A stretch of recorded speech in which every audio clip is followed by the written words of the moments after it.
Le JNIM, groupe de soutien à l'islam et aux musulmans, progresse dans la zone des 3 frontières en intensifiant ses attaques au Mali et en infiltrant les réseaux économiques transfrontaliers. C'est ce qui ressort du rapport de Tombouctou Institute, un centre de recherche africain pour la paix basé à Dakar.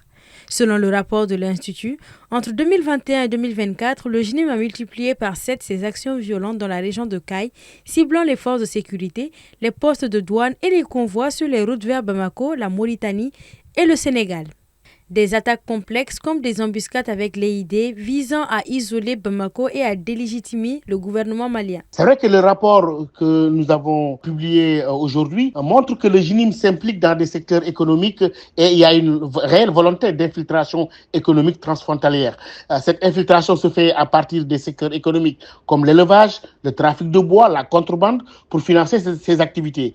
Il contrôle illégalement aussi le commerce de bétail et de bois en escroquant les revenus en échange de protection dans des zones qu'il influence. Aujourd'hui, on voit que ces réseaux économiques transfrontaliers qui relient le Mali, la Mauritanie et le Sénégal facilitent le recrutement et le transport de ressources comme des armes ou des explosifs, ce qui renforce quand même la présence du JNIM dans cette région des 3 frontières. Le rapport de l'Institut révèle qu'au-delà du Mali, les djihadistes essaient de s'infiltrer dans l'est du Sénégal en utilisant Kayes comme base.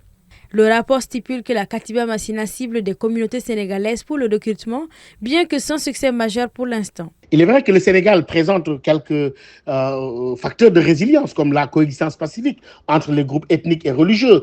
Dans le Sénégal oriental, entre les Bassaris, les Bédiks et les Peuls. Ceci limite quand même les tensions que les JNIM exploitent ailleurs, par exemple au Mali comme au Burkina. Et je crois que la coopération transfrontalière, illustrée par les patrouilles fluviales sénégalo-mauritaniennes de février 2025, et même les accords qu'on a avec le Mali, ça doit être institutionnalisé pour bloquer les passages illicites comme ceux de la Falémé. La même journée de la sortie du rapport du Tombouctou Institute, l'armée malienne a publié un communiqué dans lequel il affirme avoir repris le contrôle de Sébabougou dans le cercle de Djema et région de Nioro du Sahel située au centre-ouest du pays près de Kayes, zone citée par le rapport du Tombouctou Institute.